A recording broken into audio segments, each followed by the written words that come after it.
அப்படியே கொஞ்சம் திரும்பி பாருங்க. இங்கே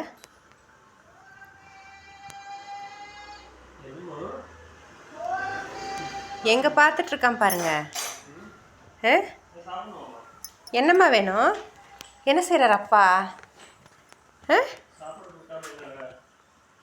அதான் நீங்கள் என்ன வேலை பண்ணிகிட்ருக்கீங்க வெளியிலன்னு கேட்குறான் அவன்.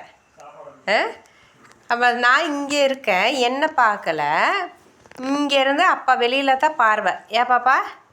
அவர் எங்கே இருக்காரோ அங்கே தான் உன்னோட பார்வை. ஏன்னா நான் உனக்கு சாப்பாடே போடுறதில்ல. அப்படியா?